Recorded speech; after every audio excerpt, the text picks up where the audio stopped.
Ассаламу алейкум, жылкы көрмандары, ардактуу биздин мекендештер, биздин катталуучулар, чет жактан көрүп жаткандар. Туугандар, бүгүн 29 май болду. 29 май Бишкектен Канизаводду баарыңыздар эле билесиздер. Жакшы жылкылар чыгат ушул жерден.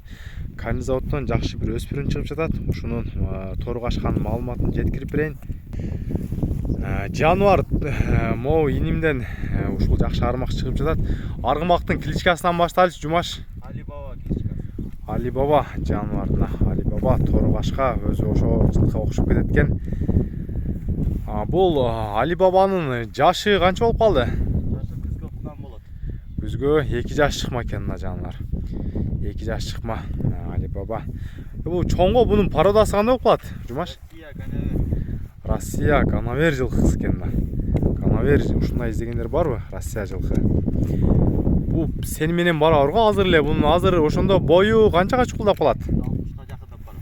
1.60га жакындайт экен, Өзү жал куйругу ушундай кыска экен, Жалы өзү кулун жал болуп турат экен. Жалына көрүңүздөр. Сен астыга жете элең, мен арт жагынан мына жакшылап көрсөтүп коеюн. Мына көрүңүздөр. Алибаба жануар. Кимге кызык болсо мына Алибабага байланышыңыздар жануар. Бою чоң болгон жакшы өспүрүм. Ушул жери кармап тур эми. Кармап тур бер. Буту колдору жакшыбы, тазабы? Таза. Мен жакындан көрсөтөйүн жануарына. Кара туяк, өзү куйма туяк экен, мына омуросу. Туяктары таза. Жануарына. Жануар Алибаба, туугандар, Алибабаны көрүңүздөр. Жылкы үчүн класстуу аябаңыздар. Негизи ат адамдын канаты дейт. Алибабанын Жумаш сата турган бааңы айтчы эми өзүбүздүн кыргыз сом менен.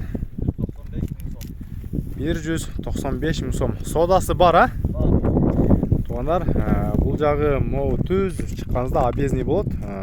Объездныйдан оңго киргениңиздерде эле шаардан келатканда бул Канизавод деген адреске келесиздер. Ушул жылкыны алыш үчүн. Доставкалар боюнча бар, Доставкаларды бул жигит уюштуруп берет. Көрүңүздөр мына Алибаба жануар. Баасы 195 миң сомго коюлду. Мен долларга дагы жазып коем азыр.